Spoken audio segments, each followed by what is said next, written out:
Right.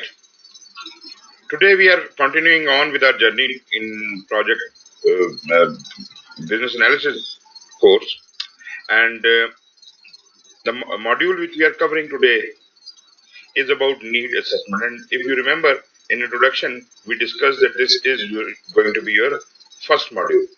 So let us see what are we going to cover in this. These are the contents we are going to cover.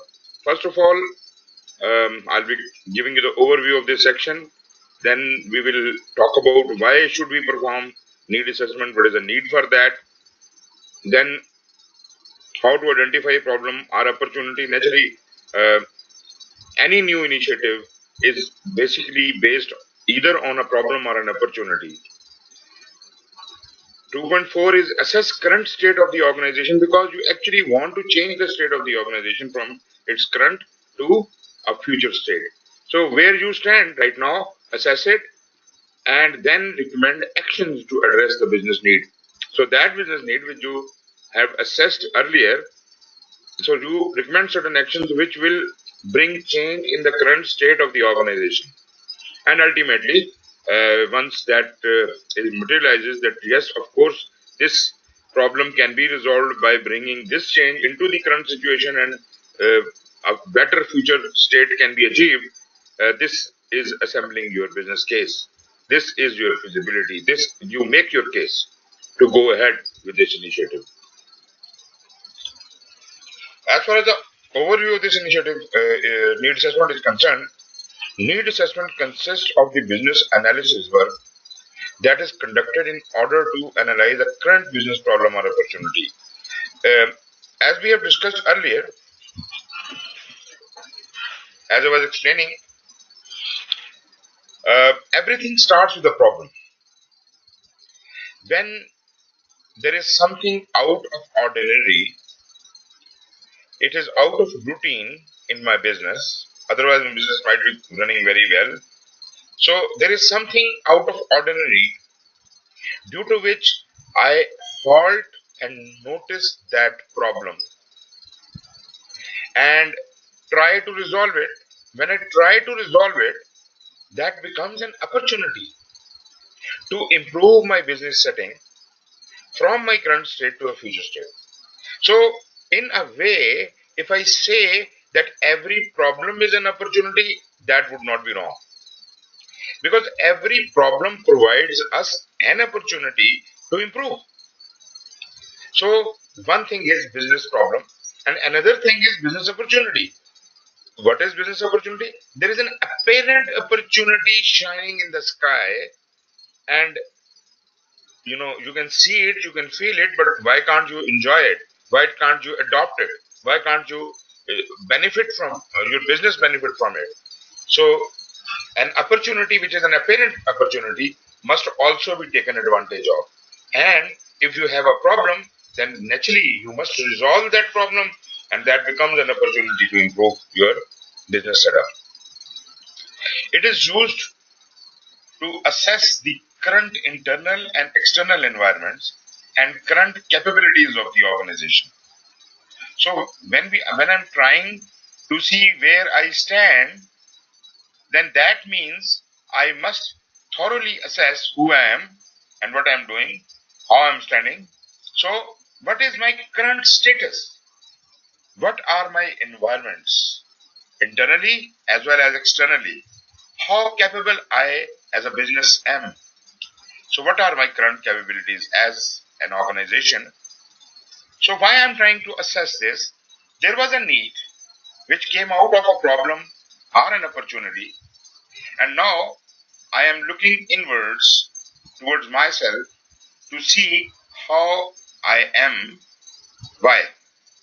To determine the viable solution options. If I know who I am, what I am, only then I would know, am I capable of resolving this problem? Am I capable of taking advantage of this opportunity? Maybe I am not. So that tantamounts to increasing your capacity, increasing your capability, improving your environment, internal and external, to make it viable that some change can be brought into your system. So why are we doing it? Why are we assessing ourselves? The answer is that we are determining the viability of the solution options. What are the different options and how viable they are in my current state? So if they are pursued, would help the organization meet the desired future state.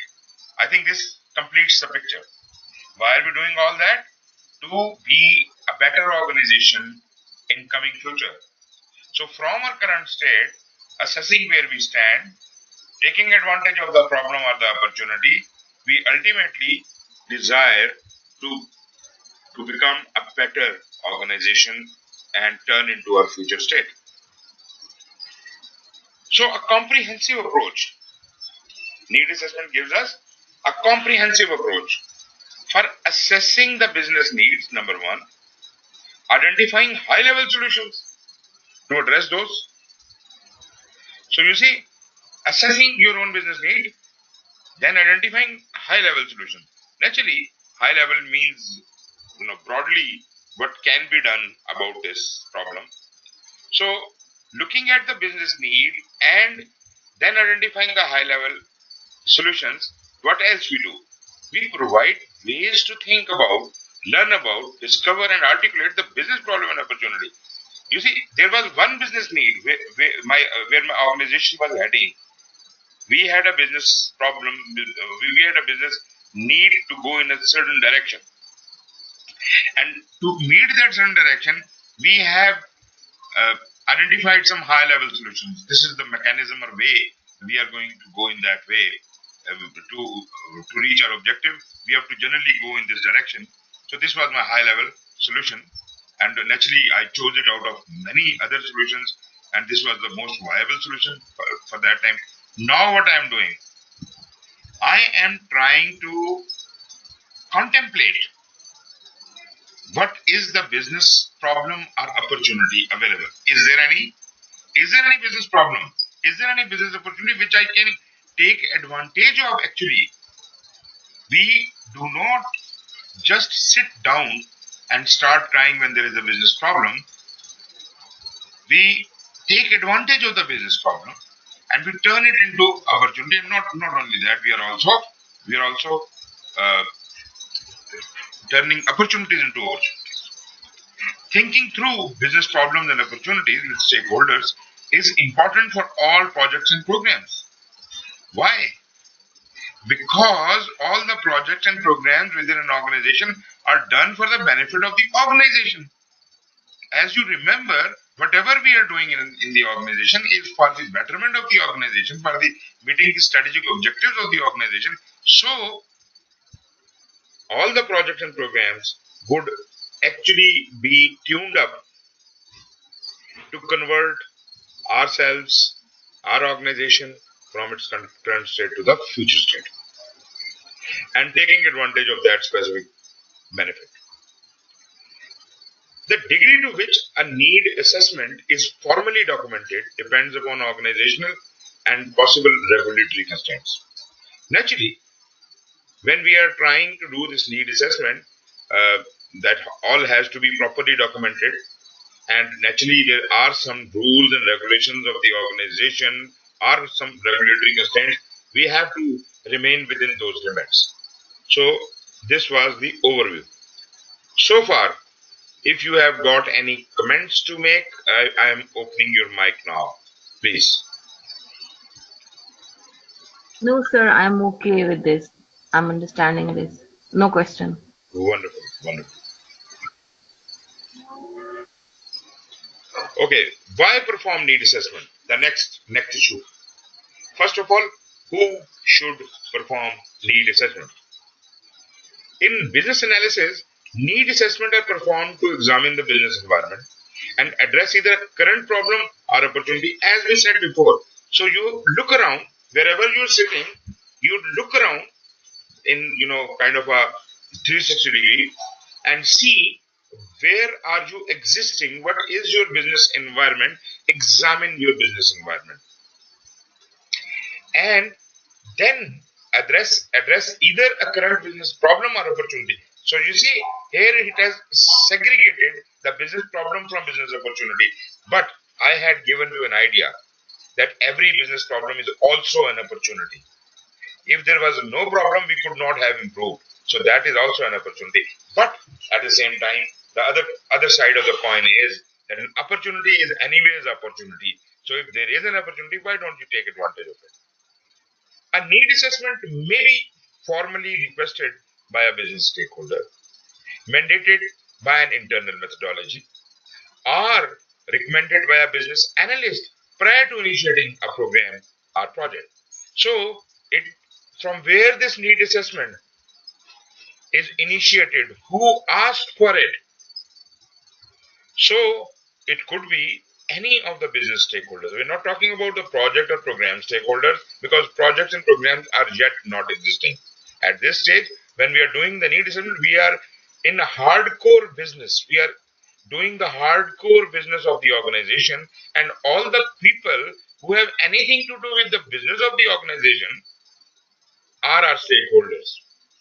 Either those who are affected by our business or who affect our business in one way or the other. These all are our stakeholders. So any one of our stakeholders could have requested for a need assessment.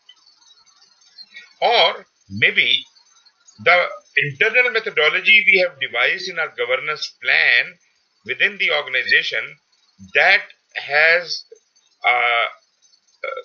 auto suggestion that when we reach this step, then we should be changing over to this stage. So maybe the methodology internally which we are adopting, that has brought us to a place where we must do certain need assessment to move on to the next phase or next stage. Or it is recommended by a business analyst. You being a business analyst, why should you be recommending a need assessment? Recommended by a business analyst. Why? Before initiating a project or a program. So this is very clear that business analyst recommends it only when there is a chance of initiating a project or a program. So this one thing is very clear. But again, my question still remains: why a business analyst should do it anyways? Why should business analyst be asking for a need assessment? So what do you think? Sir, can you explain the internal methodology?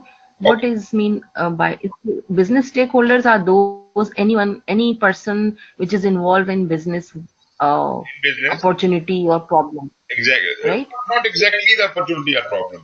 These are the people who have any stakes with our business. Business and opportunity, problem and opportunity comes later. But stakeholders are, Okay. with us all the way. So their interests are tied to our interests are tied to their interests. So they could be benefited out of whatever we are doing, or we could be benefited out of the stakeholder, whatever they are doing. So we have some relationship. Means if we yeah in a project we have different teams. They are the stakeholders basically. Yeah, of course, but we are not talking about the project. We are looking at a Mm-hmm. larger scenario. Our canvas is Okay. bigger. We are not talking about the whole wide organization. So all the people who have any stake within the organization, they all are the stakeholders. Mm-hmm. They could be customers, they could be Okay. vendors, they could be contractors, they could be our employees even. Everybody who has anything Mm-hmm. to do with the business of the organization are the business stakeholders. So we are not specifically Okay. talking about the stakeholders of a project or a program, but we are talking about the business Mm-hmm. stakeholders. So any one of the business stakeholders could have asked for it. That is number one. Okay. And Number two yes. is internal methodology. When you devised the mechanism of this organization, you devised Mm-hmm. a methodology that this is how we are going to unroll our business. For example, in the first 3 years, we will be setting up our business and internally within the country. And in next year, after 3 years, we will be expanding to the neighboring countries or whatever. And then maybe after another 3 years, we will be going international. So whatever that strategy is and whatever the methodology they are using, that methodology has reached a specific point where they need to move to the next stage, and need assessment is to be done. Where we are standing, Okay. where we are going, It's what increasing the change, business. what is the opportunity, what is the problem? You understand my point? Okay. Yeah, it means increasing the business or Yep, a business means widening the business. I exactly. think But this is see, what you are. the methodology had already been developed, and we are actually, adopting it. We are business is working according to an internal methodology, and that methodology has brought us, say, to the end of third year, where we said that we will expand into neighboring cities or neighboring countries. So that is Mhm. the point we need to do the Mhm. need assessment. Are we ready for that? Are we okay with Okay. expanding into the neighboring countries or whatever? So this is a Mhm. point where there is no stakeholder is not asking for need assessment, business analyst is not asking for need assessment, but Mhm. it is our internal need due to the methodology we adopted, due to the strategy we adopted, that we must be doing this need assessment automatically. Okay. Right. And to the third point, which I was asking you, is uh, recommended by a system analyst. Why should a business analyst recommend a need assessment? This Yes, was my question. there are some things that business analysts recommend that this need should be added in the project. It will increase the market value, or we can use the suggestions which business analysts give. Like we can sell this product to the local market or global market, whatever we can say, right? This First of is, all, I first think. of all, you have to get out of the mindset of a project manager. You are not a Okay. project Okay. manager, right? So don't think about projects. You're a business analyst. So as a business analyst, you are looking at the business environment. You are looking at the business advantage, business need, and the need, the business need. What First of all, we must understand what is the business need of my organization. Do we want to make money? Do we want to make name? Do we want to do what? We must have some need. So that need is leading us somewhere. So quite often, business analysts will have to keep watching which direction to take, which direction the organization should take to grow. So as soon as he sees there is some light in certain direction, there is some opportunity or something in which we can initiate a change relative initiative like a project or a program, probably that is the time the business analyst is going to ask for it. He can ask for initiating a project or a program, because through projects and programs we bring change into an organization. Got it? Okay. Yes, sir. Means business analyst recommends that this project will be valuable before, or program will be valuable if initiate before its initiation, right? Yeah. Should it be viable to go for the project or program? So before we initiate the project program, the need should properly be done. We should be sure what we are getting into.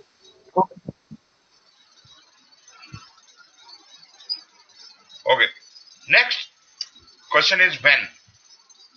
First we answered who can ask for need assessment, and now when can it be done? Need assessment work is undertaken before program or project work begins. I think we made it amply clear in the previous slide.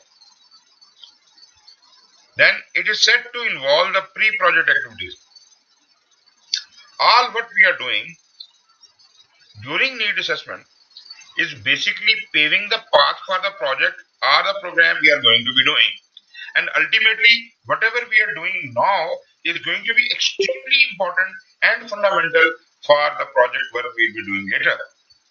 So in a way, we can call these activities, these business analyst activities, these need assessment activities as pre-project activities. So there are 2 points here. Number 1 point was need assessment work is undertaken to before any project or program can begin. And number 2 is that whatever we do in that preparatory stage, the need assessment and all, that is actually pre-project activity. This is not project activity, but this is leading to the project activity, and it is foundational to the project activities, because whatever we do here, we learn here, it is going to be instrumental in our project. During the course of the project, should external factors change, like what? Corporate mergers, large percentage losses, or market share. What if that happens? If our external factor changes, then what? What they influence? Which influence or impact the project in process? Now, this is very important. We have already started a project after need assessment and all that. But while the project was undergoing, project was actually being executed, our external factors changed. Maybe our company was bought away. Maybe there was something on the international scenario, some war or something. The business analyst will need to revisit the need assessment. So the circumstances have changed now. The external environment has changed now. So whatever the need assessment we did earlier may not be valid now. So we need to redo it. We need to revisit the need assessment, and accordingly decisions made previously to ensure they are still valid. So if whatever we had decided in the earlier need assessment is still valid, it is okay with us, then it is fine. We'll continue doing what we are doing for the situation the business is addressing. Otherwise, we have to change our decisions. We have to, replan things accordingly. Are you with me till now? Any questions till here?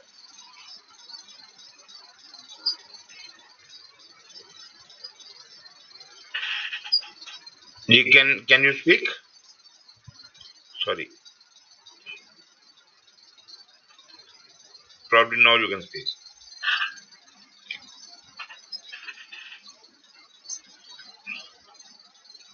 The point which I just made, is it amply clear to you?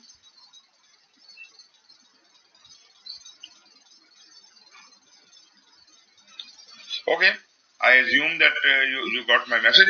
You see, these are so important slides. Whatever I am talking,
can you hear me now?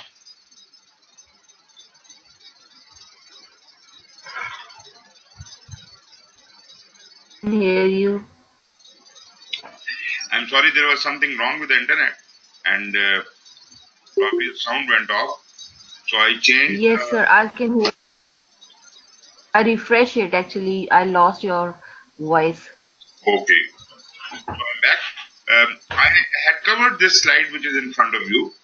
Need assessment when. So were you able to listen to all what I said?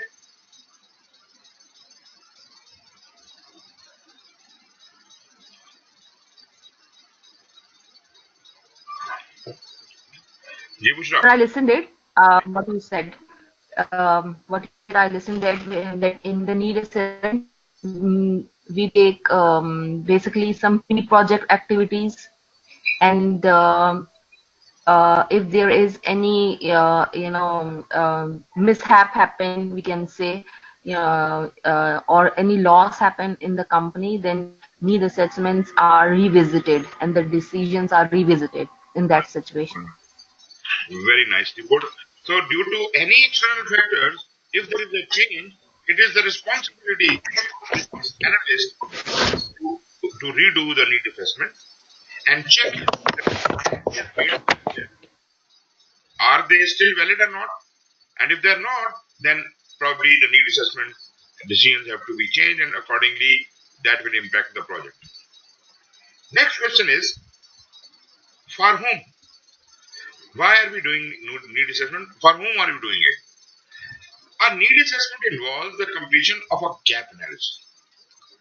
And what do you mean by gap analysis? Where am I and where I want to be? What is the gap in between? How to bridge that? That is a very simple story. So, it is used to analyze and compare the actual performance of the organization against the expected or desired performance. So, this is how my organization is behaving right now, and what is my expectation, how I desire the performance of my organization should be.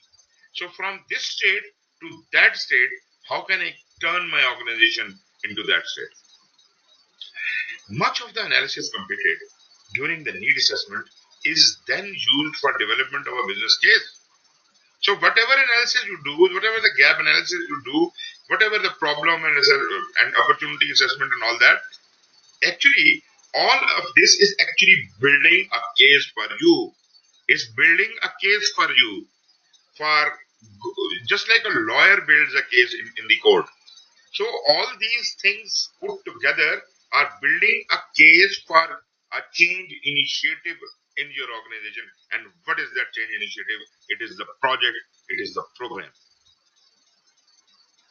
It is a need assessment and business case that build the foundation for determining the project objective and serve as inputs to a project charter. So for whom, that is not clear. Am I clear about it? Sir, can you repeat this? Okay. Why is actually coming and going? What do you want?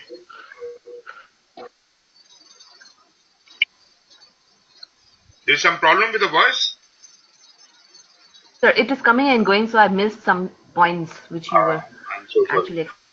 Okay, what I was saying was, what for we are doing this need assessment? What for?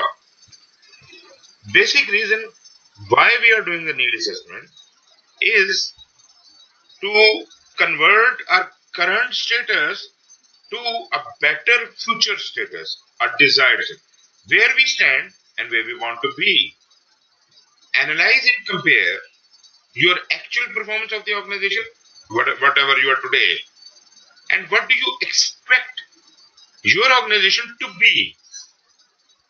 So this is the gap in between these two statuses, and I have to bring the change.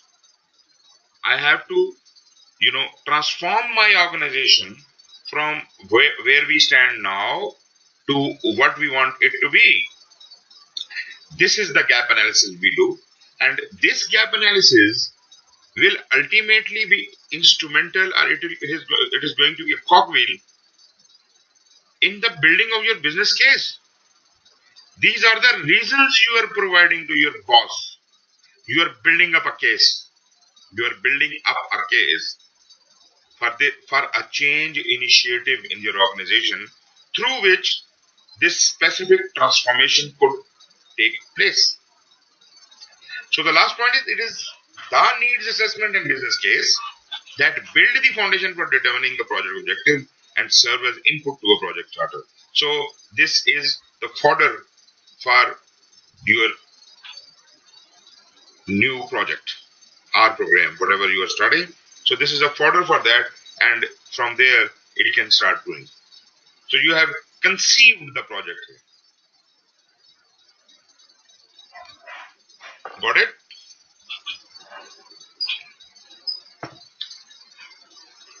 Yes, sir, I got it. First, we discussed that we will perform the gap analysis, Yes. and there we compare what we have actually, what is our actual performance and what we expected, means what was the desired performance. And then we discuss the further analysis on the development of the business case. We need the need assessment while we create the development of the business case. And the third, while performing the new project foundation, we need the business assessment or business case. Exactly, because projects and programs, they are born through business analyst. Business analyst is the father of and he creates the case through a business case. Business case is the feasibility, and behind a business case there is always a business need for which we are doing the need assessment. Yes. Okay, let us see what happens when we do not do the need assessment. If we bypass it, what will happen? When a need assessment is bypassed, there is often insufficient analysis to adequately understand the business need. We do not understand the problem. We do not understand the business need. Right? And we have not done the need assessment. If you don't understand the business need, how can you suggest that where we are and where we want to be? You don't know where you are and you don't know where you want to be. So this is a complete disaster. The business analyst, this is the duty of business analyst.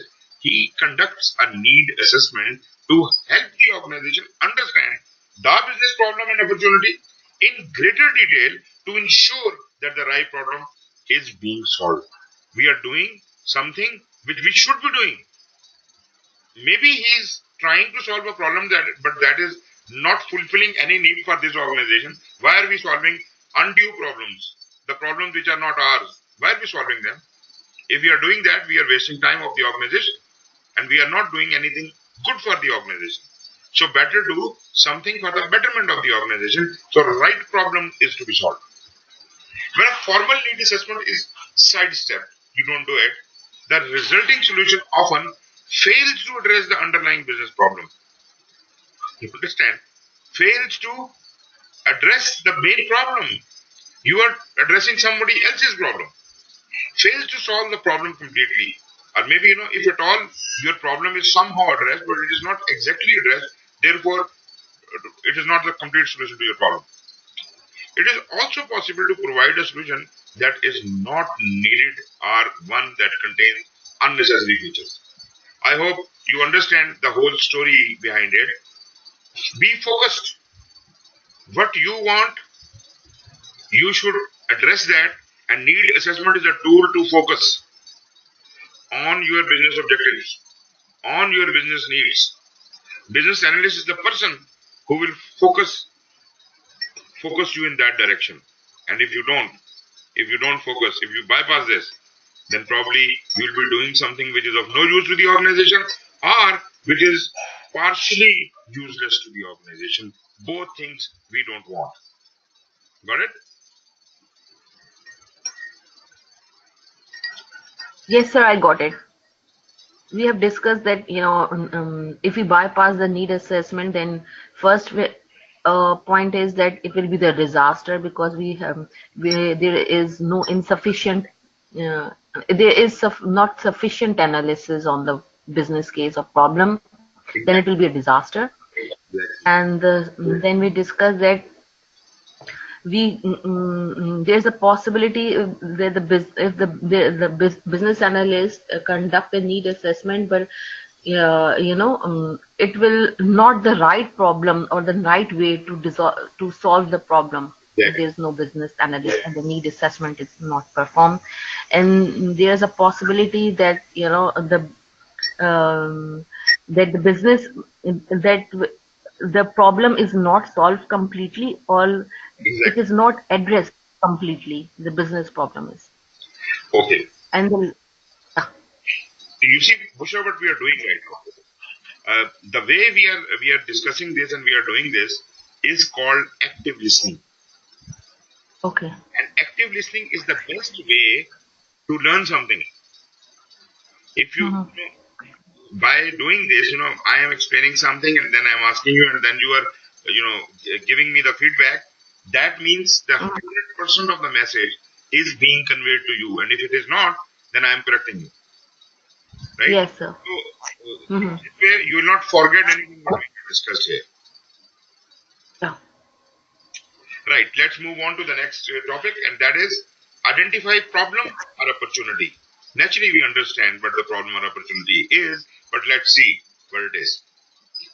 I'm sorry about the heading.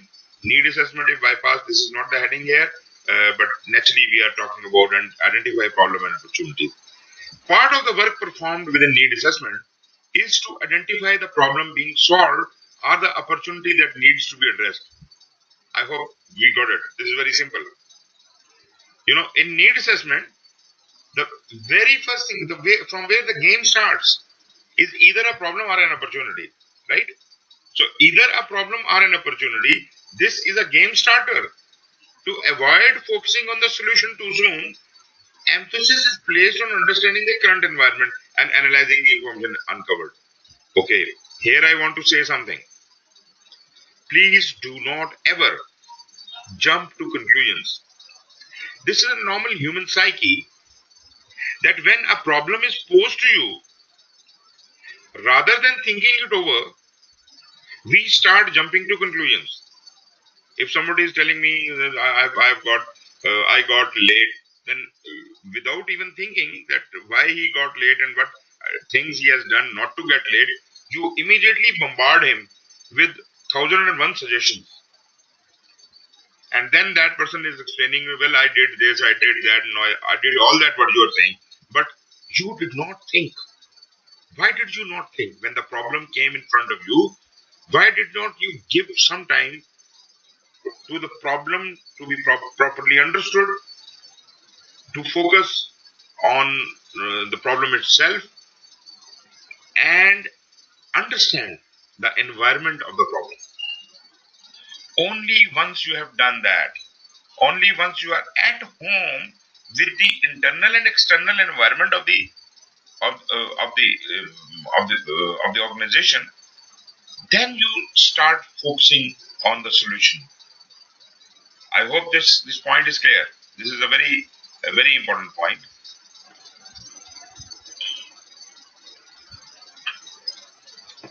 Yes, sir. It's clear. So, to avoid focusing on the solution too soon, emphasis is placed on understanding the current environment and analyzing the information uncovered. So, cool it, give it a cool thought, properly look around, look at the current environment, look at the information available around you, gather it, grasp all the everything about the problem, and then what should you do? Business analysts need to ask, what problem are we solving? Write a statement of the problem. Understand what the problem is. What problems do our customers have that this opportunity will address? Not only from your point of view, but also from the point of view of your stakeholders, from your business stakeholders. What do they want? What do they want to see? What is the benefit they are going to get? So, answer both of these questions or either of these questions that will land you in the same place. The business analyst begins to elicit information to uncover the data necessary to fully identify the problem or opportunity. So you will start interacting with your stakeholders and you will start, eliciting information from them, getting information from them, and in other words, I would rather say digging and scratching out information from your stakeholders as to fully understand the problem and to completely uncover any data which could be relevant for future decision making.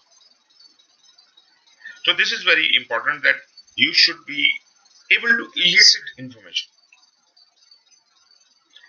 So far so good.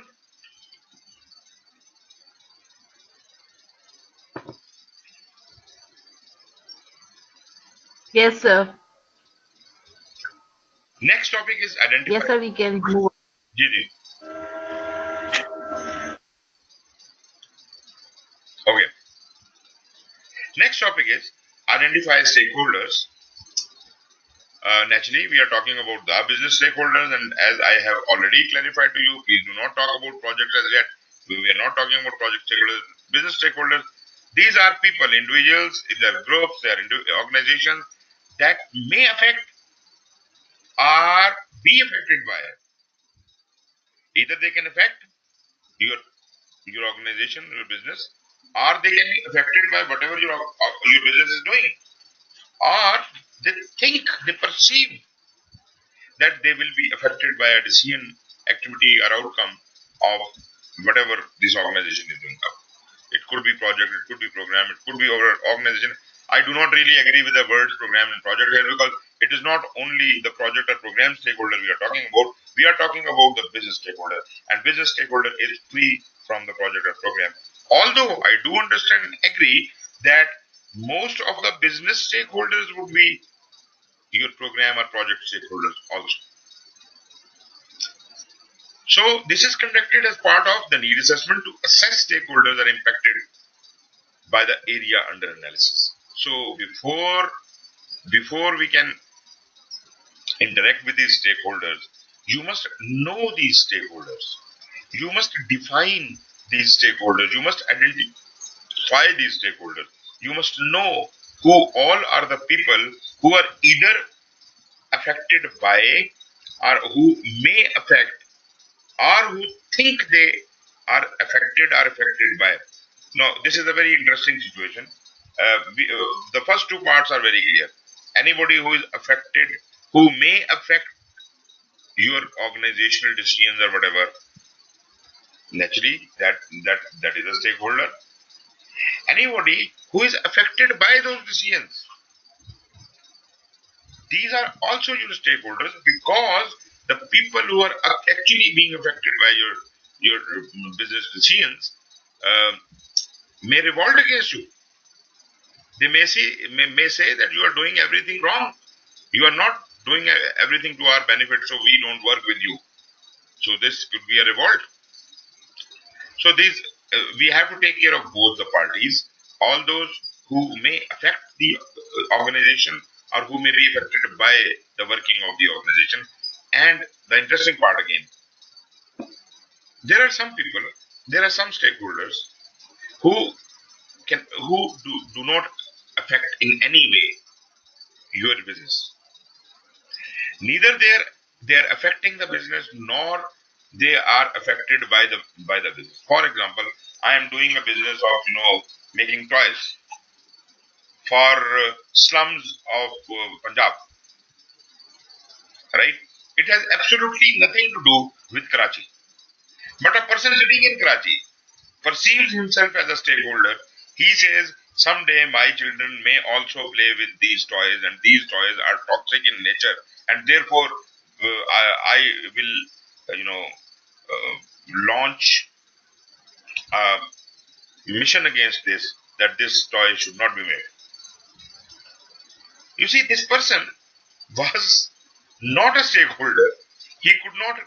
He was neither affecting the project or organization, not nor affected by, but sitting far away, he perceives himself to be affected by the decisions, activities, or outcome of the project or program of the organization, and therefore he thinks he's also a stakeholder.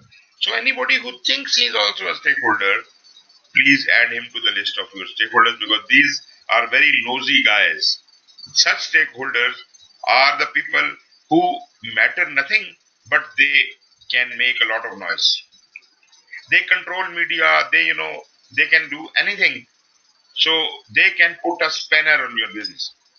They can bring your business to a standstill, complete halt.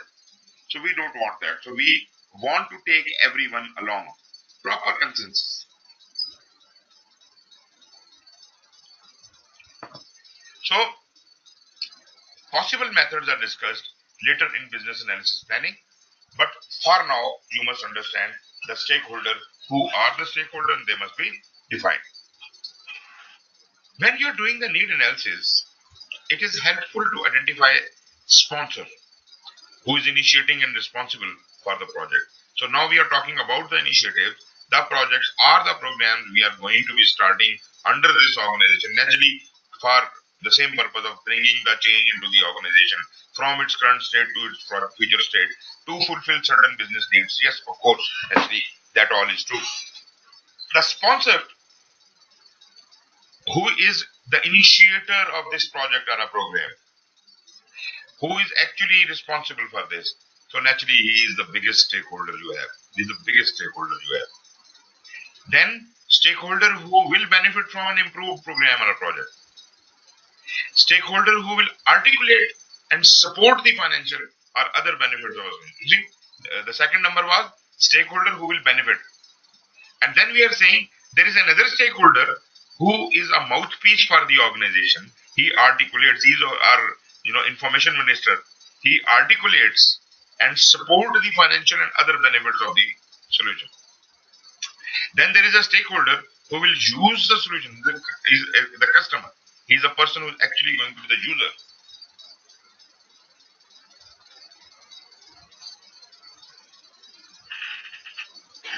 Then stakeholders whose role and our activities performed may change as a result of the solution. This is very, very important. Maybe you are bringing in robots into your organization that will snatch away the jobs of so many people. So their jobs will be impacted or affected by this new change. So what do you think? Are they not the stakeholders? Are they not going to make a lot of noise, lot of hue and cry, not to bring robots to the organization? They don't like this change. So they will make a lot of noise, and they are your stakeholders. Though they are negative stakeholders, but yes, of course they are your stakeholders. So what to do about them? You must think as a business analyst that these are all your stakeholders and you must take care of them as well. Make them understand why is it necessary to bring robots to the organization, how their role will be impacted, how will they be compensated, and so on and so forth. So ultimately, if you can properly convince them, then probably they will be the biggest advocates for the change you are bringing. They will be the biggest advocates of the robots. Stakeholders, then next is stakeholders who may regulate or constrain part or all of a potential solution. The solution developers, contractors, vendors, your workers who are actually involved in the execution of the solution, they are regulating it, and they may constrain it maybe. So these are naturally your stakeholders. Then we can have the stakeholders who will implement the solution, the people who are actually responsible for the implementation of the solution, and then there are stakeholders who will support the solution. So I hope you understand these are just few examples of who the stakeholders can be. But as I said earlier, anybody and everyone who has to do anything with your organization, positive or negative, internal or external, can affect or may be affected by, or even who perceive that they can affect or impacted by. Anyone who thinks that any decisions or actions or outcomes taken during this initiative or project or program may affect them, they also are your stakeholders. Even if they just think about it, that yes, we will be impacted, so they are your stakeholders, so take care of them. Okay. So you must understand how different stakeholders are affected or impacted. When you are doing the need assessment, it can be categorized in many ways. There are many ways. I am only going to be discussing one way, and that is called RACI, RACI.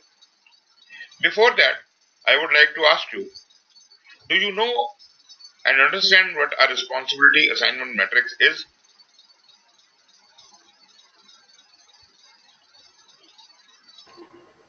No, sir. Okay, let me explain it to you. Let us say, let us say we have got a number of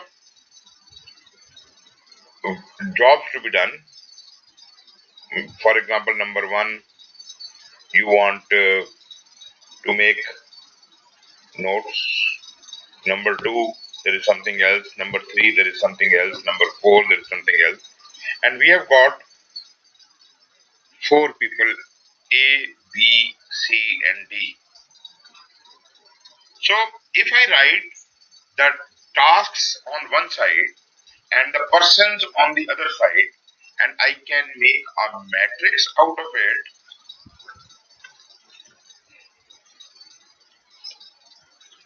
like this. This is a responsibility assignment matrix. So who is assigned on job 1? I say Mr. A and Mr. C are assigned on job A, job 1. On job 2, A, B and D are assigned. On job 3, B and C are assigned. On job 4, A, B, C and D all are assigned. Do you understand this? So this is responsibility. Who are responsible for this task? So jointly the whole team who is going to be working on that task will be responsible. This is called the responsibility assignment matrix. And in this, we just make tick marks that these are the people who will be required for this kind of job. So we have generally assigned the responsibility. So far, so good. Yes, sir, I got it. Actually, we created, but I did not know that what we call it Right. when we do the created, which job is assigned to which person and how many people are going to do it. Exactly. So this is called responsibility assignment matrix. But let us improve it a bit. We have defined the responsibilities, but we did not define the roles of different people. For example, job 1, Mr. A and Mr. C are involved. Are they equal to each other? Who is um, who is who is senior? Who is junior? Who is doing what? What is the role of Mr. A? What is the role of Mr. C in task number 1? Like in task number 4, A, B, C, D all are available. Are they all equal? Yes, of course, they are all responsible and for this task. So they are jointly responsible for this. But actually, who is heading this initiative? Who is the in charge of this job? And who is doing what? These roles are not clearly defined in a responsibility assignment matrix. So they came up with another convention. And this is not the only one way of doing it. There are so many ways you can find on internet.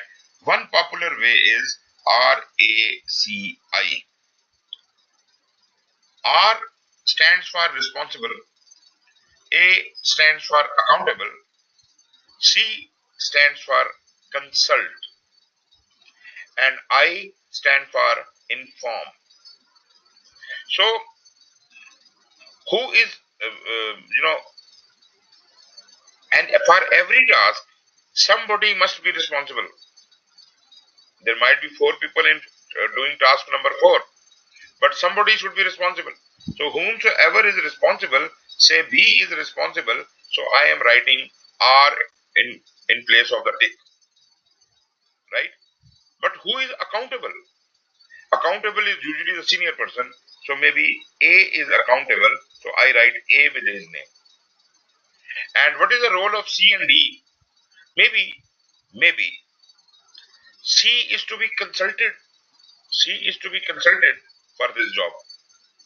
But consultation means that this person is not really involved in the job. He is not accountable. He will not be answered. He will not answer any question. He is not even responsible. But he may be asked for suggestions, and he may give his two-penny worth. But we are not bound. The person who is responsible, he is not bound to use the consultation or the opinion of C. But yes, of course, we are asking for his opinion. B may or may not use it. And then there are certain people whom I just need to carbon copy. I just need to inform them what we are doing. We don't need any communication from them. We don't need their blessing. We don't need their anything. We just need to inform them that this job has been done. So for every activity, we could have these things, like in activity one, maybe accountable was A and responsible was C. Maybe job two, B was accountable and D was responsible, but A was to be informed. Maybe in three, A was accountable and B was responsible. You see, by just replacing these ticks with R, A, C, or I, we can have a much more clearer picture, not only about the responsibilities, but also about the roles. So, RACI Rasi chart gives you the exact roles of each person. But this is just one way of doing it. We can invent other roles as well, like in the task number 4, the quality role will be played by D and the risk role will be played by A. Whatever, we can add other figures also if we like, but this is the international convention, RACI. There are others also I know of, like RASCI and many others, but for the time being it is enough for us if we can somehow understand that these conventions are there. So exactly this is the point which I wanted to make here, or for that matter, the slide shows exactly the same thing which I am just going to show you. Here it is. Now look at it. What do you see? R is responsible person performing the need assessment. From the point of view of need assessment, who is responsible for need assessment? A, accountable person or persons who approves the need assessment, meaning that accountable person is the boss of the responsible person, including the business case and when warranted. Consult person or group to be consulted for input. Maybe these are the stakeholders we are consulting with. For input, to understand the current problem or opportunity. And inform persons or groups who will receive the results of the need assessment. Whatever the need assessment you are doing, the copies of your need assessment will be, result copies will be distributed amongst those people. So if you want to look at it from tabular form, so this is exactly what I made. Like you see, there are 4 tasks. Identify problem or opportunity. Accountable is the sponsor. Responsible is the business analyst. And you have to consult with product manager and product development team and the mobile technical team. There is no project manager as such. Assess current state of the organization. Again, so far there is no project manager existing. A sponsor is accountable. Business analyst is responsible. Product manager has to be informed, while product development team and mobile technical team have to be consulted. recommend actions.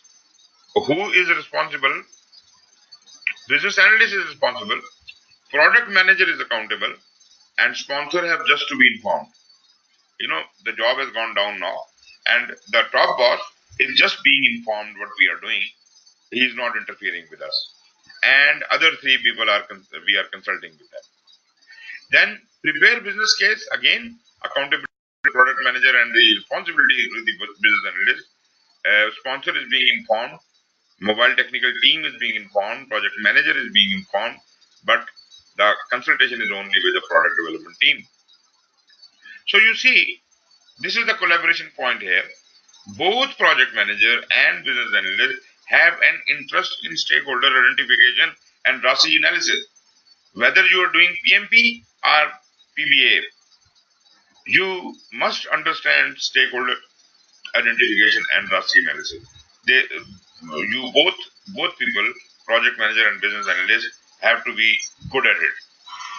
Project manager is concerned about analyzing roles across project. So his scope is within the project, and therefore he would be assigning the roles within the project. Whereas the BA may perform analysis to a lower level of detail, specific areas like need assessment or requirement elicitation, etc. Each may lend support to each other and work together. Yes, of course. This we have discussed in the previous lecture as well. They work together. Sometimes even we said that project manager and BA are the same person. Ensure there is no duplication of effort. If there are two separate people, then make it sure that they are not doing the same job twice. Okay, ji, so far so good. Yes, sir. If you want to, Yes, sir.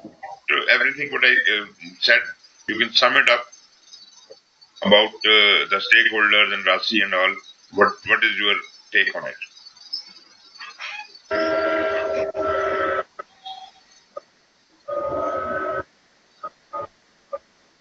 So I understand that how this table is created, what are the stakeholders basically, and what are their duties.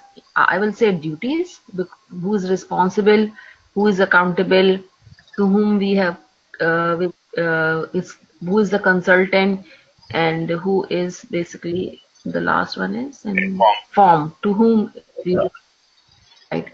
Inform is a one-way communication. So, okay, one-way communication. Yeah, if I am informing you, I'm not expecting you to respond to me. But if I'm consulting with you, then you are suggesting solutions to me. I'm asking you for opinion and you're giving me your opinion. This is consultation. Okay. So business analyst is responsible. Then we discussed that project managers are, or project manager is accountable.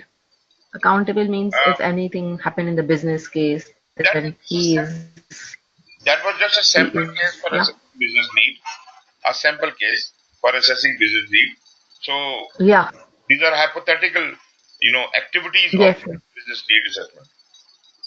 So it's a very good chart he created out of it, because we understand that when the problem is being identified and the assessment of current state is being done, project manager is nowhere to be seen. But when the recommended action and prepare business case, project manager may be there, may be there. Therefore, if he is there, he can be consulted or he can be informed. For different jobs, they have different roles, what I understand it, right? Yes. You see, for every job, you see, sponsor is sponsor. You see, is the big boss. But Mm-hmm. the task he is accountable, somebody else is responsible. Responsible means the person is responsible for the day-to-day running of that work. Day-to-day running. The person accountable is not responsible for day-to-day running. He is looking at it at a holistic level. He is actually in control of everything, and if something goes wrong, he is held, accountable for that. Project Hmm. manager or business analyst or whomsoever is made responsible cannot take the load of the whole loss which could be caused by this initiative. The person accountable is actually if the head will roll, it will be the sponsor's head, the accountable head. Mm-hmm. We can see that product manager and then sponsor are accountable in different jobs, but business analyst is only responsible in every job. Yes, of course, because we are talking about assessing business need. So this is basically the day-to-day running responsibility remains with the business analyst for all these jobs. Therefore, he is responsible for everything. But the person accountable may be different. Maybe in some cases the product owner, product manager who is accountable, and in some cases the sponsor is accountable. Yes. So you can go through it in more Yes. detail, but I think I have done my job of making you understand what this really means. Next is investigate the problem or opportunity. And we have already debated about what the problem is, what the opportunity is. Let's see what we learn here. How to start your investigations. The business analyst focuses on learning enough about the problem or opportunity to adequately understand the situation. So the very first responsibility of the business analyst is to try to understand what the problem or opportunity, what it is. So by the time he adequately understands the situation, then he is able to, come up with alternatives and solutions and whatever you want to call it. But as I said before, you should curb the habit of jumping to conclusions. There is no way you can be a good business analyst if you are jumping to conclusions. You should be very analytical. This is your role. You are business analyst. You are supposed to be highly analytical. Look at everything at its face value and dig deeper. Try to understand what the other person is saying, what the problem is. Avoid conducting a complete requirement analysis at this stage because you are just starting the investigation. At this stage, if you start going very deep into the requirements, then you will be, held up. You will be paralyzed. So this is called paralysis through analysis. If you do a lot of analysis unnecessarily, you will be paralyzed and you will not be able to move ahead. So you are just in the beginning, start investigation, just identify different things, try to basically understand the main problem or the situation, and then we can move further and then we can dive deeper also later. So situation is used here as a neutral word to describe the context about the problem or the opportunity. As I said earlier, problem or opportunity, both will cause some change to come into the organization. But as I said, that is very much my point of view, that there is no problem in this world. This is my point of view. Maybe, many other people, my teacher used to say, there is no problem in the world. Every problem is basically an opportunity. That problem has been placed in your way.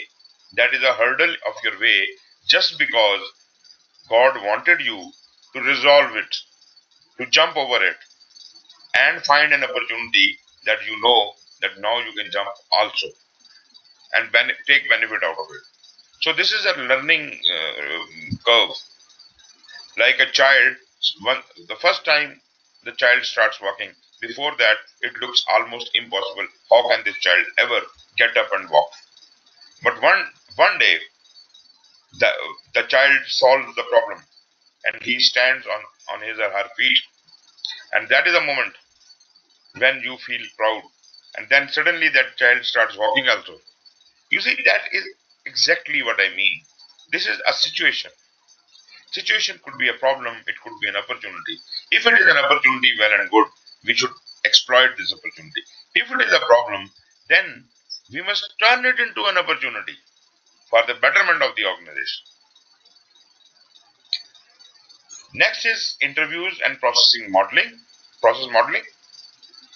The business analyst may conduct interviews with stakeholders to investigate the situation and learn about the current environment. Very simple, very obvious. Business analyst, from where he would know what it all is about. So basically, he already has identified the stakeholders. He knows who the stakeholders are. Now he should go get closer to them, talk to them, and try to extract as much information as possible, as if he can properly understand where we stand, current environment, current status. May also review any existing documentation about current processes, methods, and systems that support the business unit. So, howsoever the work is currently being done in the organization must be studied as if we can understand how the job is currently being done. So, when I will understand how it is being done, I will be able to model all these processes, which is one technique used to document current as is processes of the business. How the things are being done, if I can somehow draw it, that this person fills the form and sends it to Mr. B, and Mr. B checks the form and approves it, and then he moves it to third person. So this is called process modeling. So when you draw the process map, how the things are actually happening right now in the organization, that is called your as is process. As is means how it is being done right now. Business analysts may monitor or observe performing their work in order to discover elements of the current as is process. So this is the responsibility of the business analyst to keep a tab on the process flow, how the work is being done, and keep recording it as if he can capture the true essence of as is process. This technique is referred to as observation. So he is keenly observing how the things are being done, and then he is putting it in writing somewhere as is process. This will be discussed more later in the requirement illustration and analysis, but right now we are only interested in investigating the basic problem, we don't want to jump to solutions. So far so good?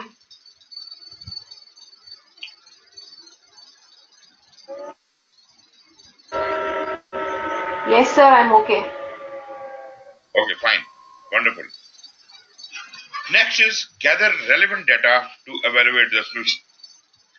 So now that you have already identified the problem, you must gather further data, relevant data to evaluate the situation. Earlier, what you have done? You have just understood what the problem is, right? In previous step, you just understood what the problem is. Now you are eliciting more data to understand this problem better, this situation better. So you must know what is the relevant data. Relevant to the problem are the opportunity. Once a broad understanding of the situation is obtained, it is necessary to gather relevant data to understand the magnitude of the problem or opportunity. This is called sizing up the situation. When you are trying to understand how big is the magnitude of this problem or this opportunity, this is called sizing up the situation. You are sizing up. The lack of data can result in proposing solutions that are either too small or too large compared to the problem at hand. So if you do not collect relevant data or complete data, then you will not be able to grasp the whole situation. Either you will conceive it to be too small or too big because you don't know the extent of the problem. In other words, the business analyst should attempt to measure the size of the problem or opportunity to help determine an appropriately sized solution. The solution will be dependent on the relevance of the data. How well have you understood the problem, the better solution you can come up with. Then is the question whether this data, the relevant data, is available or not. When no internal data exists and when it cannot be feasibly collected, benchmarking may be performed. Now, this is where we are going. We are trying to learn new things. So, I say there is a situation in the organization. I try to learn about it and I learn nothing because nobody knows anything about it. So, there is no internal data exists. So, it cannot be feasibly collected. Maybe, if the data exists in maybe somebody is the custodian of this data and he's selling this data for a very high price and we can't afford it, right? We can't do it. So this is unreachable. So what else can you do? The method is given is a benchmarking. Benchmarking can be performed. Can you tell me what do you mean by, what do you understand by benchmarking?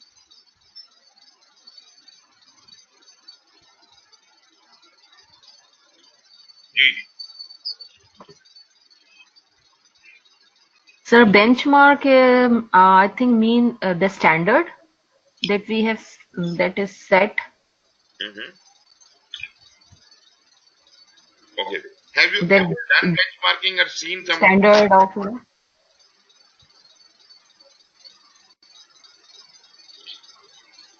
Yeah. yes, sir.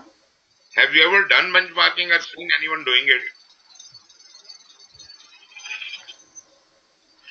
Yes, sir, I have done this. I mean, this is what I understood. Okay. Okay. Okay. Let me explain it to you. Benchmarking is not following any standard. It is not some standard.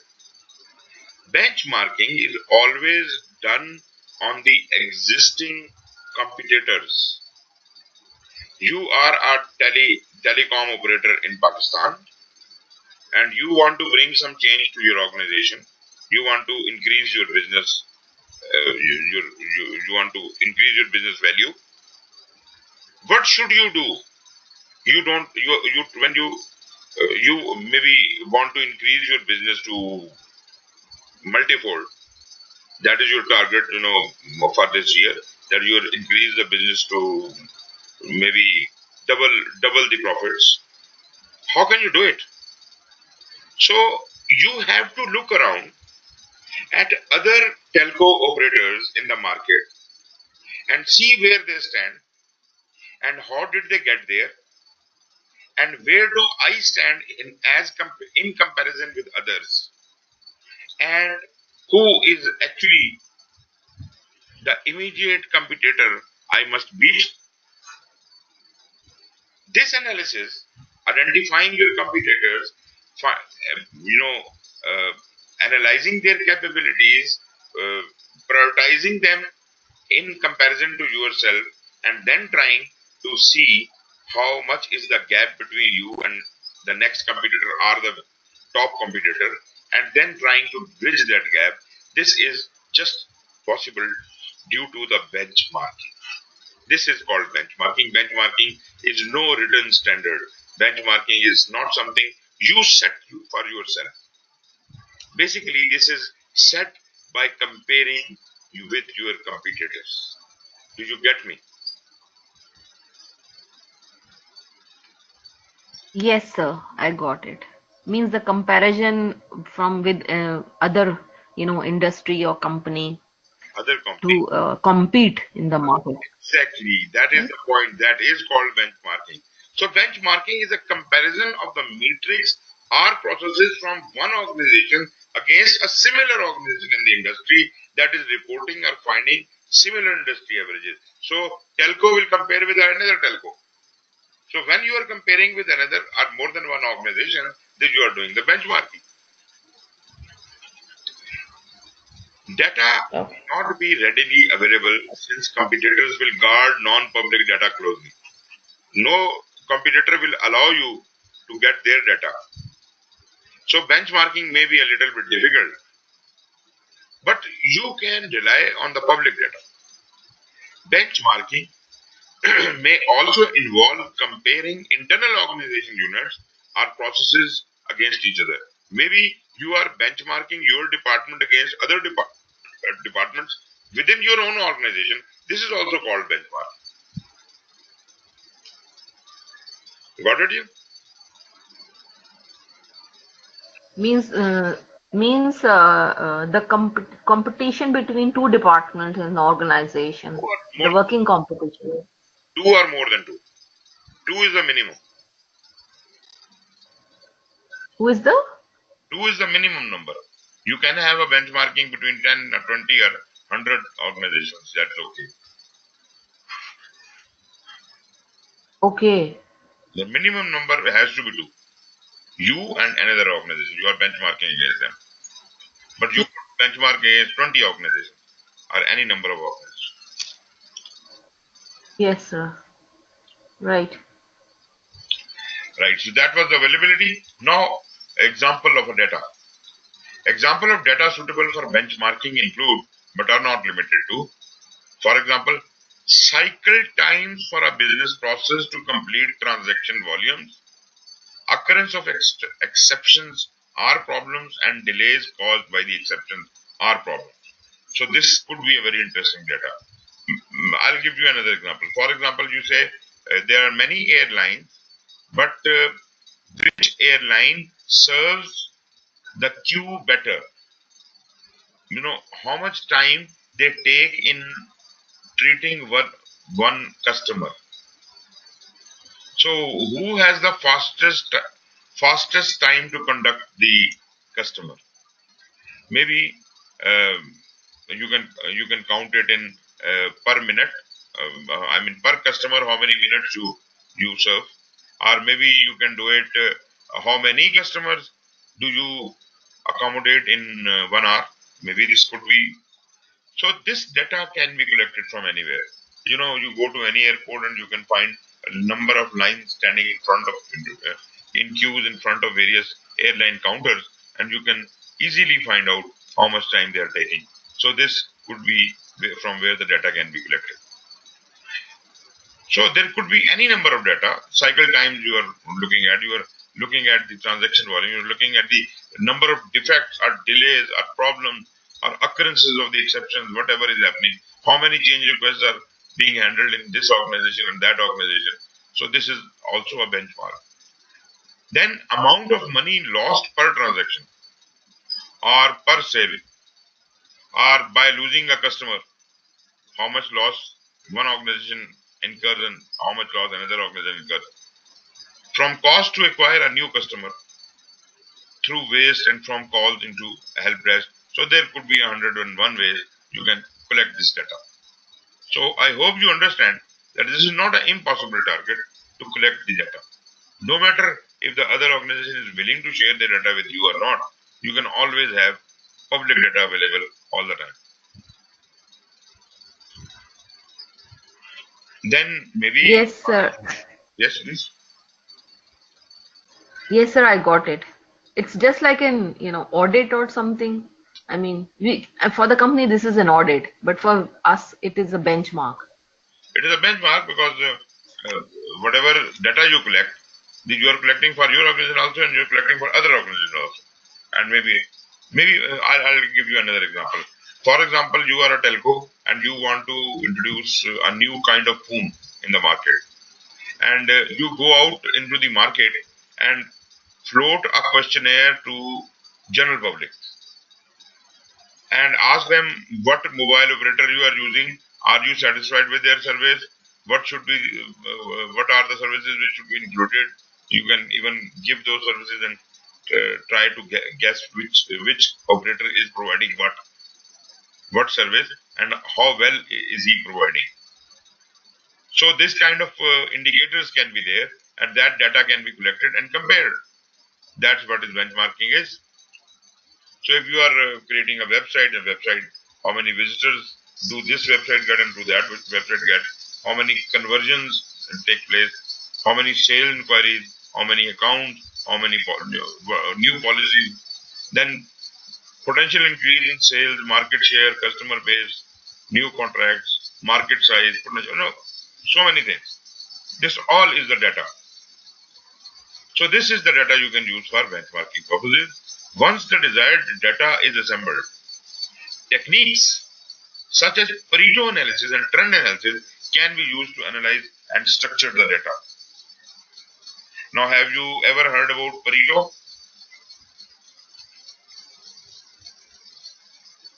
No, sir, not Pareto, but trend analysis I have seen. Okay, wonderful. So we'll talk about both, and we will be learning all these skills.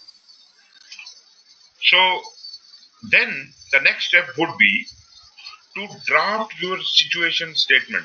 What is the situation? You understand and remember what I told you? What is the situation?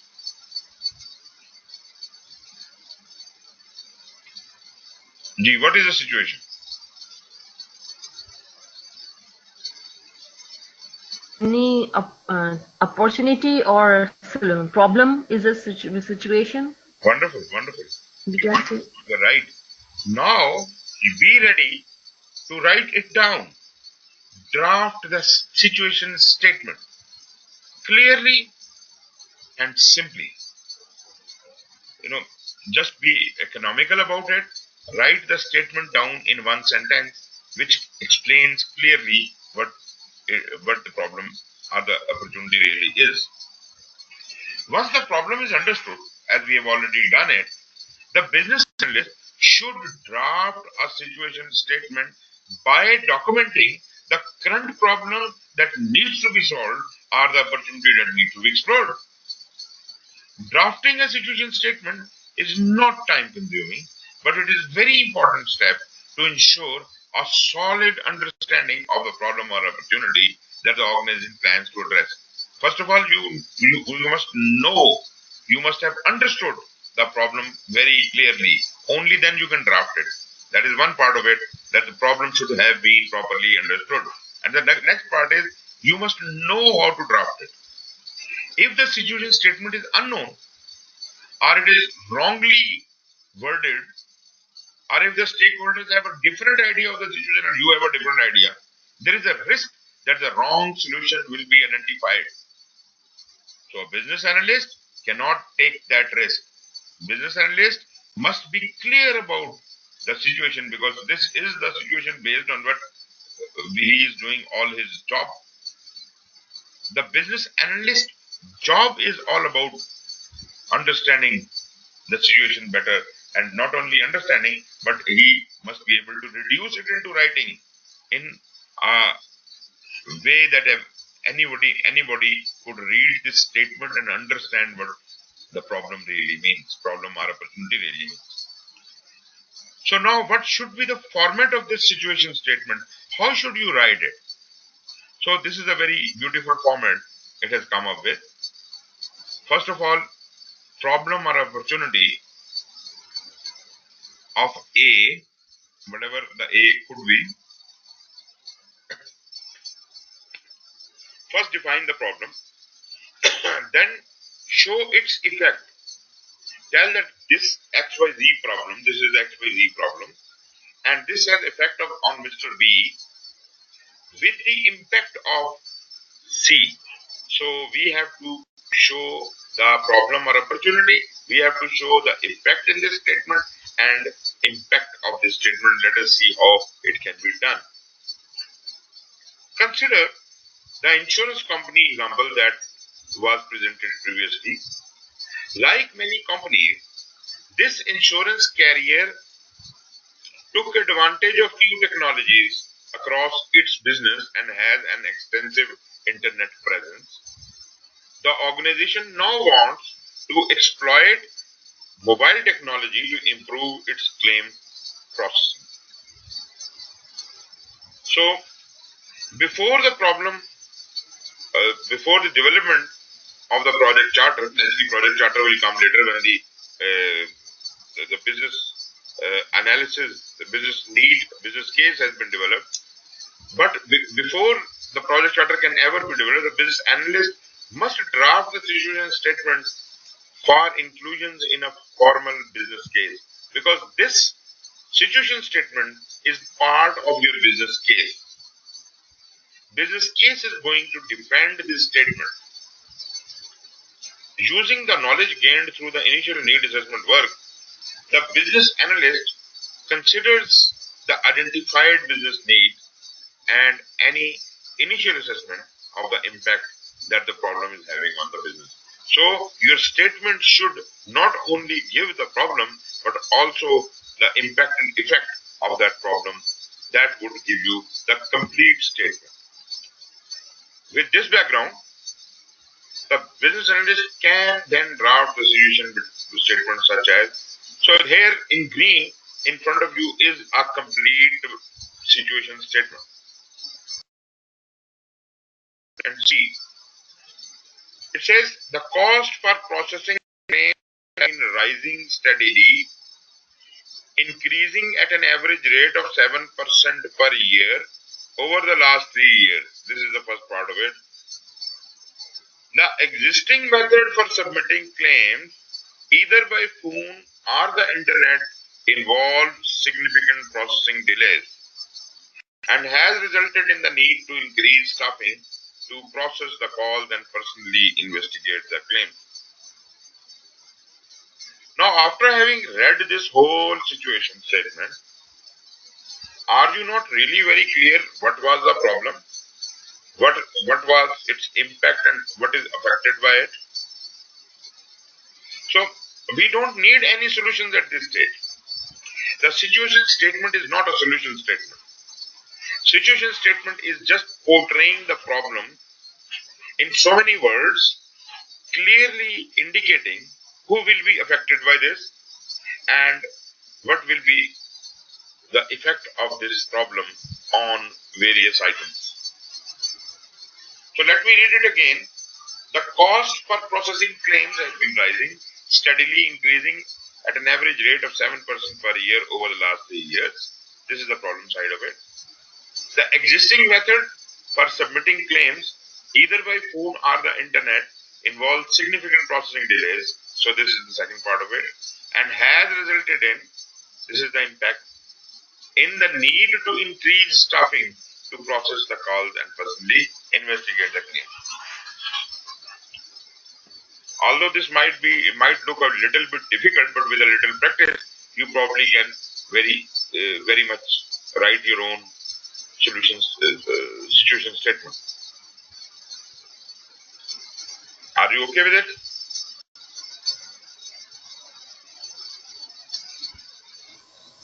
Sir, I'm actually trying to understand how they have written this, draft.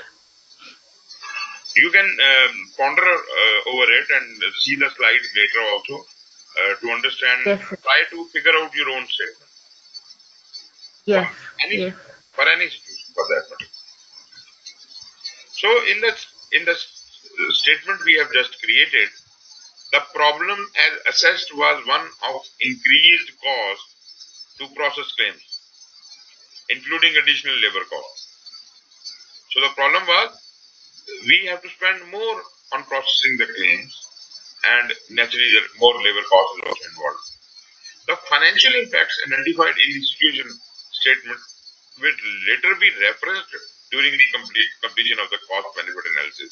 So we will be, putting those figures and everything into a proper analysis report. Now what? Now you must obtain stakeholder approval for situation statement.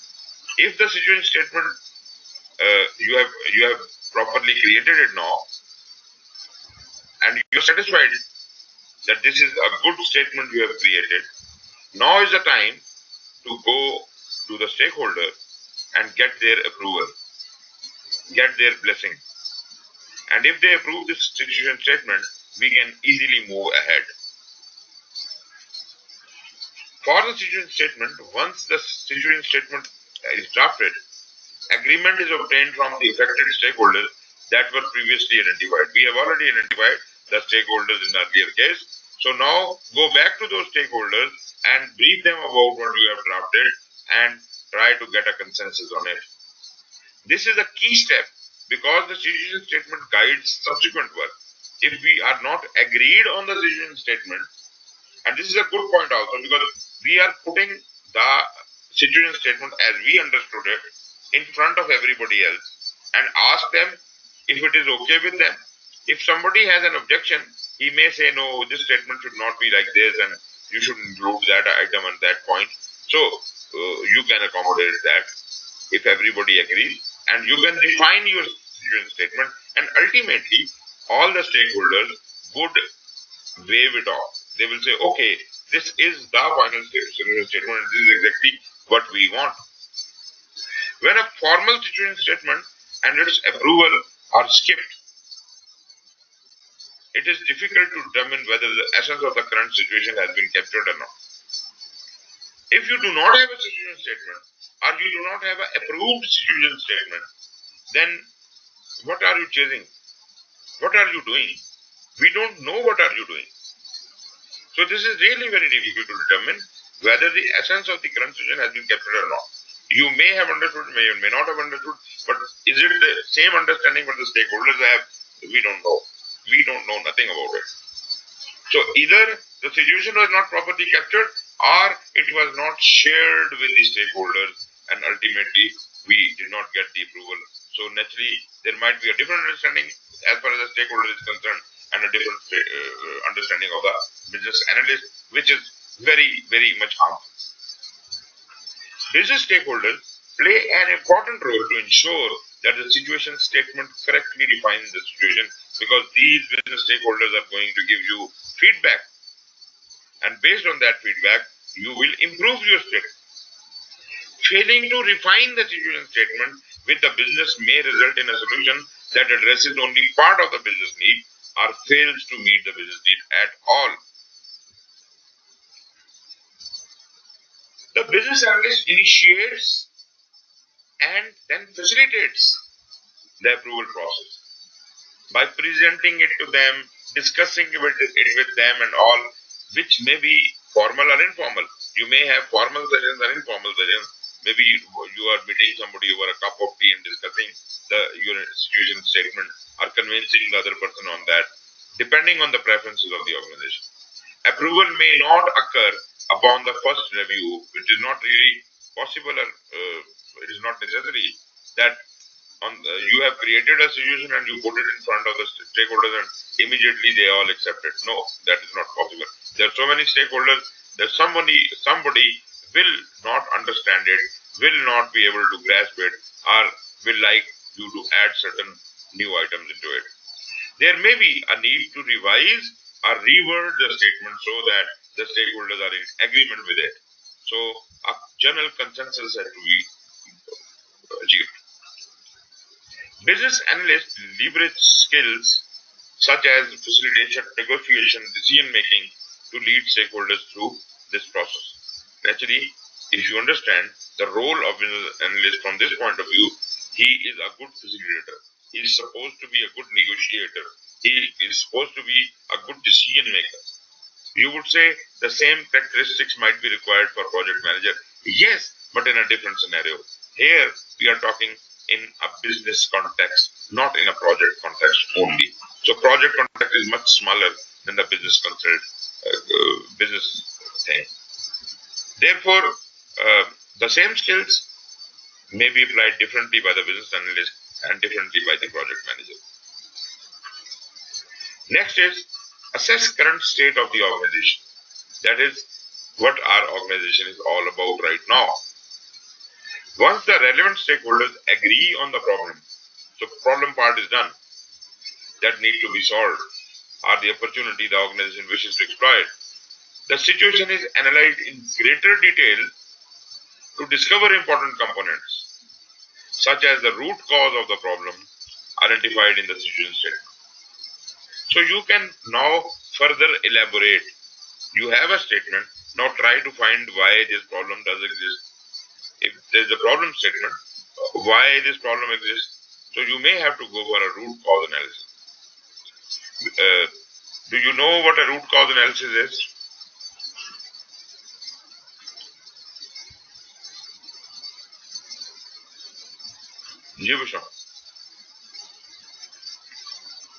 Root cause analysis.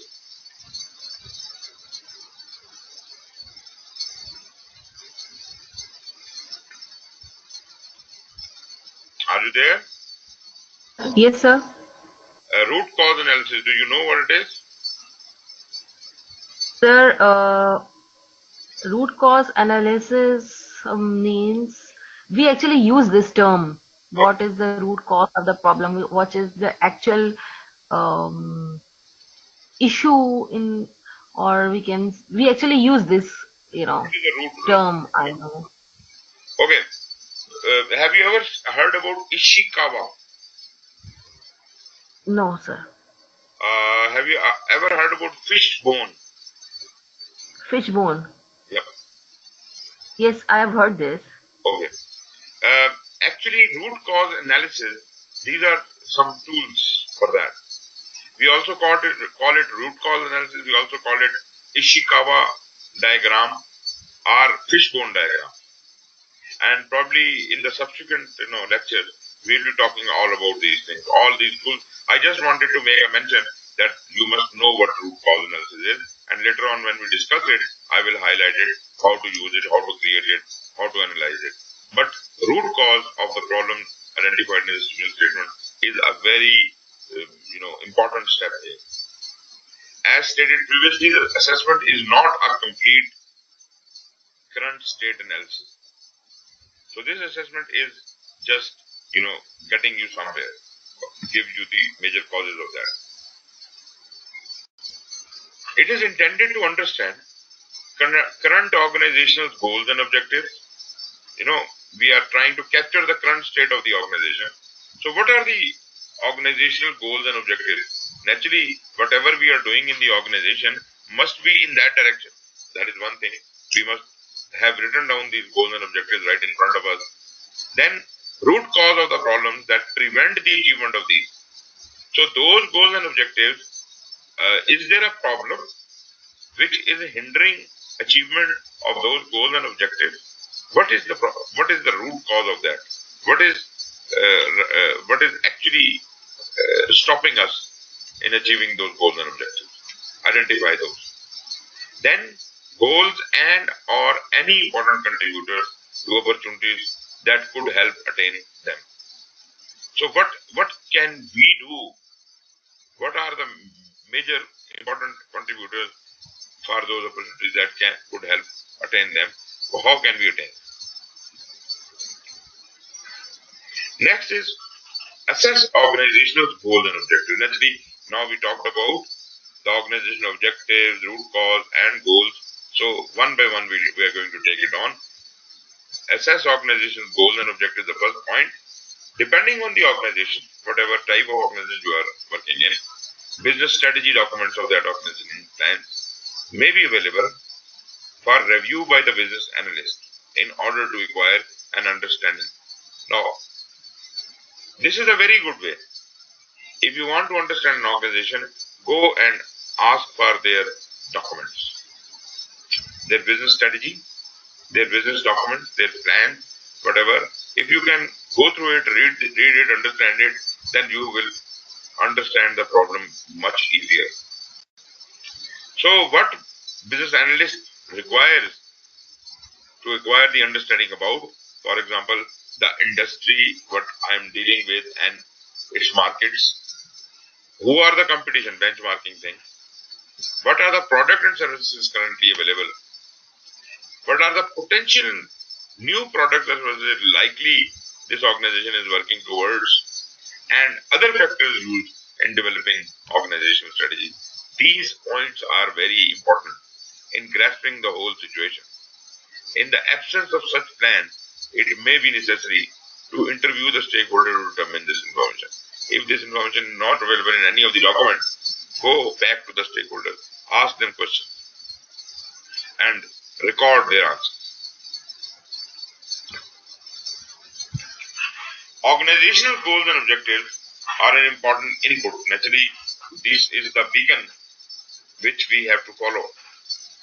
Organization goals and objectives are the prime thing. If organization is specifically going in a specific direction, then probably all the work in the organization, all the business will be aligned towards those goals and objectives. So these are important input used by the business analyst when they begin documenting the business requirements. Goals and objectives that are relevant to the situation. There may be many goals and objectives, but only those specific goals and objectives which are relevant to our situation, the opportunity or the problem, provide us the context and reason and direction for any change or solution that addresses the business need. This will point towards what should we do. Then are the business requirements. Business requirements are again the goals, objectives, and high-level needs of the organization that provide the rationale for why a project is being undertaken. So business requirements will actually guide us start a project. Business requirements are defined before a solution is determined. That is very important. You do not, as I said, jump to the conclusions, jump to the solutions. First, understand the business requirements and then recognize what is critical to the business and why. Meaning what? You must only address the most important items contributing maximum towards the goal and objectives of the organization. If you can do that, you have done your job. For additional information pertaining to business requirements, we will be talking about that in section 4, requirement illustration analysis. This is all about that. Organizational goals and objectives are often revealed in internal corporate strategy documents and business plans. So, if you don't know where to find them, go back to the organization, get the corporate strategy documents and business plans out and read them through. Corporate strategies translate goals identified in business plans into actionable plans and objectives. Goals are typically broad-based and may span 1 or more years. Goals are maybe long-term. Objectives, on the other hand, are used to enable goals. These are more specific and tend to be of shorter term than goals, often with duration of 1 year or less. So organizational objectives are a bigger thing, and organizational goals are the bigger thing, and organizational objectives are the sub part of goals. A goal which could be spanning over 3 years may be divided into certain objectives of maybe a year or so each. An organization accomplishes its objectives in various ways, including through programs and projects. Naturally, the change is brought into an organization through projects and programs. They are the prime movers. The most common link between goals and objectives and programs and projects is the business case. If the business case is made and it is approved, your projects and programs will ultimately take birth. If you look at the diagram in the next page, it will show an example of hierarchical relationship between goals, where goals have 1 or more objectives and may have any number of business cases and various technical plans to support them. Look at this diagram. Try to understand.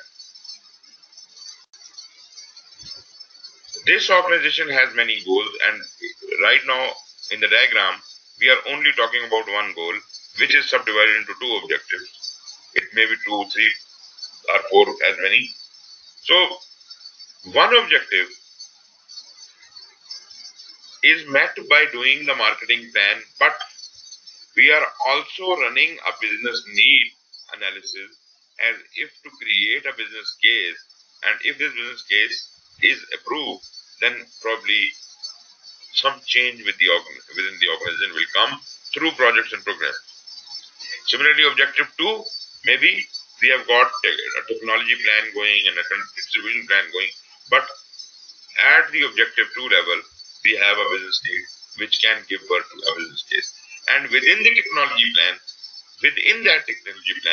there might arise a business need, which again could give rise to a business case. And wherever there is a business case, there may be a project or a program behind it.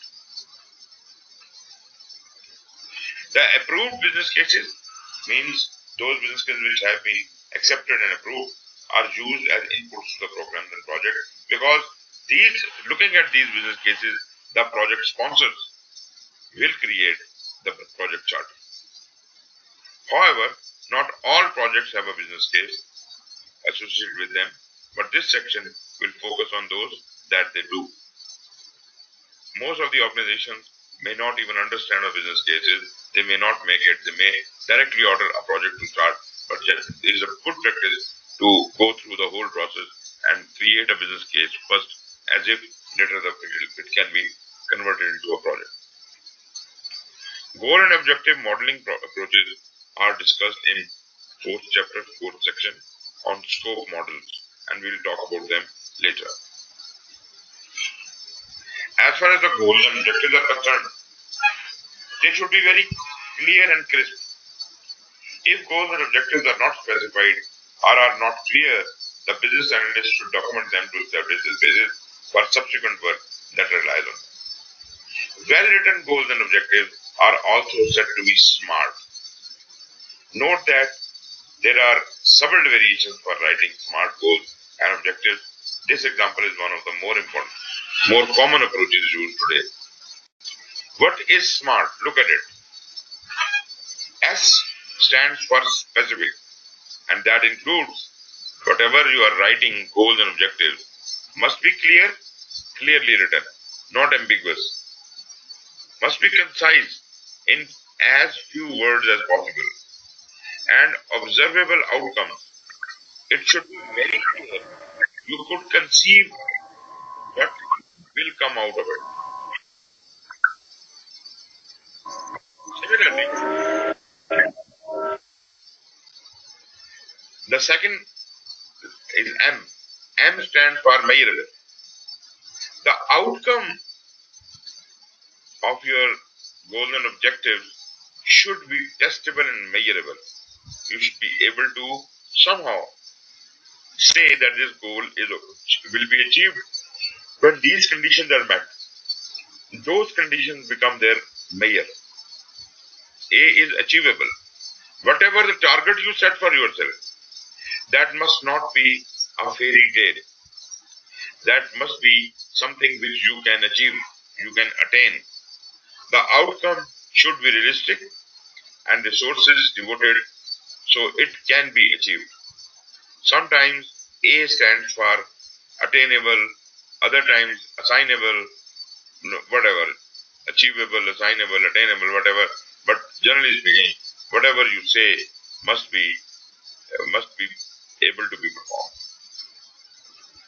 Then whatever the goals and objectives you are selecting for your organization, they must be relevant. R is for relevant. Outcome should be aligned with the organization's mission, vision, and strategy. Only then it will be relevant. Otherwise, it will be unrealistic, and we can call it unreasonable. But R stands for relevant, or sometimes you can call it realistic and reasonable. T stands for time bound. A specific time period should be attached to the outcome in line with the business need. Sometimes referred to as timely.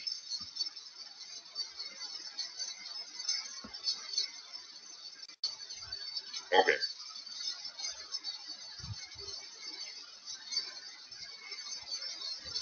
So here are some examples for SMART goals and objectives.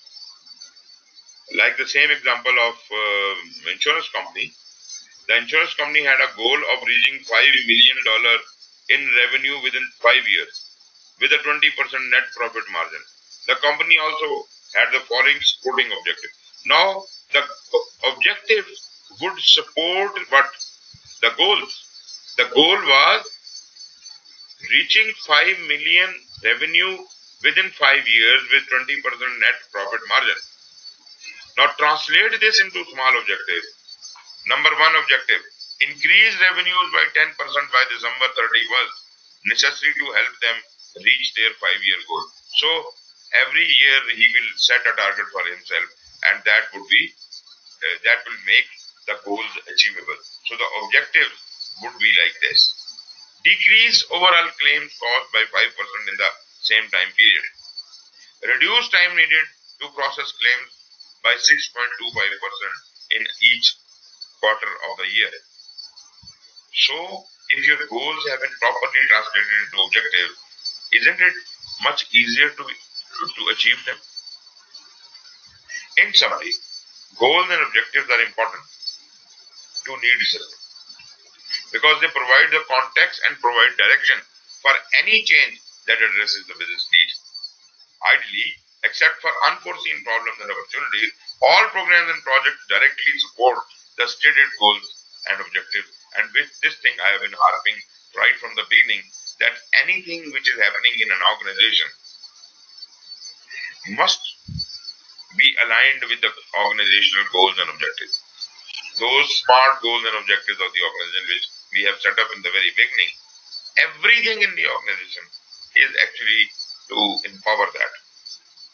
Programs and projects are linked to the goals and objectives through business case. Business case is the jukebox which is going to link the existence of project and program with the goals and objectives of the organization.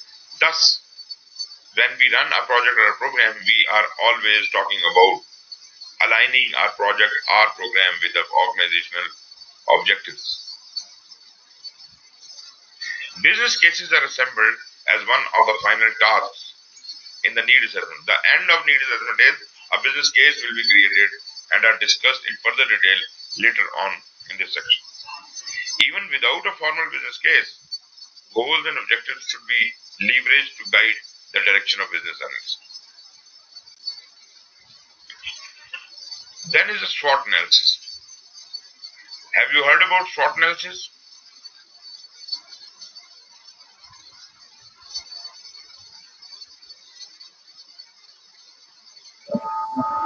No, sir. We have not done this. What I'll do is I will leave it here and we will start from SWOT analysis tomorrow. Is it okay with you? Yes, sir. And what about, Yes. are there any questions? No, sir, I'm okay. I'm okay. What we have covered, we Okay, have, it is quite understandable, and whatever I need, I discuss with you already. wonderful, wonderful. I am very positive that the way you are understanding things, you will be very well prepared for the exam and you will not face any problem. But just pay attention and go through this material in your own time. Yes, sir. Sir, I need these recordings actually. You will get them. You will get them. I have recorded to, the previous ones. I have to convert them. Actually, I had been busy a bit, but they all will be converted and ultimately will be provided to you. Don't worry. Yes, sir, because it is easier, to review them and study with, all these lecture. That will be Yeah, easier. we'll do Recall that. those. Do that. So it was really nice of you to be here today and listening very intently to what I was saying. So let's call it a day or whatever you want to call it, a night, whatever. So thank you very much and take care. Thank you, sir. Thank you so much, sir. Allah Hafiz. Take care.